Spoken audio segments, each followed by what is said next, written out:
Hey family, how you doing? This is your weekly update.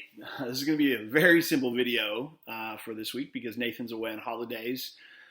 So you can see what an asset he is. He makes everything we do around here so pretty. So it's going to be just me and my trusty laptop here. I'm doing very well. I don't know how you're doing, but I'm doing very well. Our family has I've been enjoying summer. I feel like we've been getting like some snapshots of summer, a little bit of fall mixed in there already. But we've been able to scurry away for some little breaks here and there. In fact, as a family, we're going away tomorrow. We're going to head up to Lake Cowichan for a week, do a little bit of camping. We'll be going from Friday to Friday. I'm going to come back down to preach on Sunday, just kind of come back down and preach for the morning and then head back up there. But yeah, it just feels like it's been a while since we've done one of these. Between my vacation and some other things preventing me from doing a weekly update. So let me just start by telling you how much I miss you, miss our church, miss being able to be together. Like when I really just stop and think about it, like it feels like it's been forever. Like pre-COVID seems like it was forever ago. But my heart just wants to tell you that even though we haven't been able to fully meet together, there is no doubt that Jesus has still been at work in and through our church in some fantastic ways. Just a couple of weeks ago on a Sunday afternoon, we got to see 6 people baptized, and that was amazing. It was so amazing to be together as a church, to sing on the beach, to hear testimonies of God's grace and see how Jesus has been changing and transforming people. So amazing. And then this past Sunday, and for the next 3 Sundays, our church was able to gather together. We've been meeting in parks, and like last week, we were able to have 150 people come together, scattered all across our city. Again, just a beautiful picture of God's grace right in our midst. And as I was up early, I walked up to the park where our community was meeting and where I was getting ready to preach. I was just struck by this beautiful picture of Jesus's church.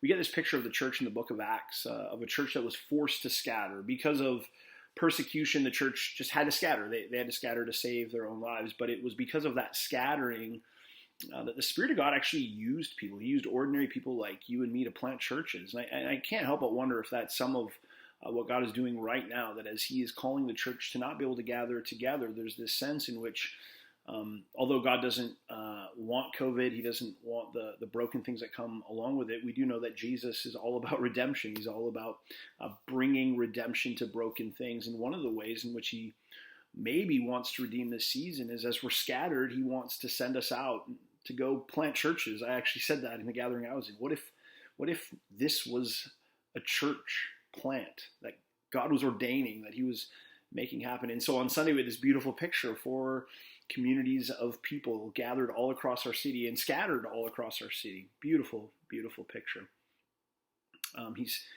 He's doing something among us, isn't He, church? He's continuing to build His church. Just a few weeks we're going to be doing more baptisms. We've had babies that have been born. We're seeing disciples made. It's been actually a very encouraging season for us. While it's been hard to be sure, it has also been encouraging. There are 2 things that I want to bring to your attention really quickly. The first one is I just want to talk about finances a little bit and giving. Just kind of give you an update on where we are at. When the pandemic first hit, our giving actually went up. Because our expenses were so down, we were actually getting quite ahead financially, so much so that we are actually the healthiest financial position that we've ever been in the history of our church. We have just over $100,000 in the bank. That's fantastic. Since summer hit, and this is pretty typical, what we have seen is that our giving has leveled off. July was kind of on the low side of a pre-COVID average, and August is looking like it's going to shape up to be similar to the month of July, maybe even slightly lower. So I say all that not out of panic. Like I already said, we have over $100,000 in the bank.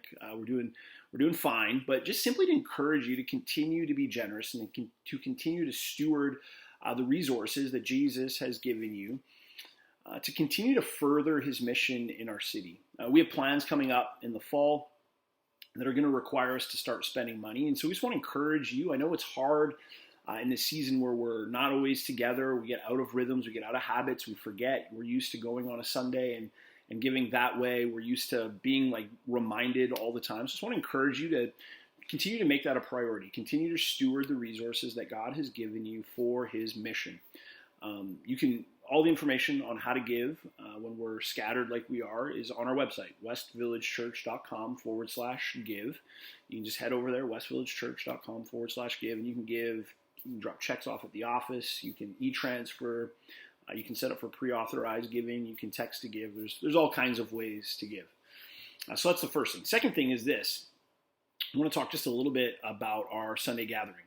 So if you haven't heard, for the rest of August, we are going to have 4 different gatherings each week in 4 different parts of our city. So what I'm saying, in case this is confusing, is that every week there's going to be 4 different gatherings that are happening.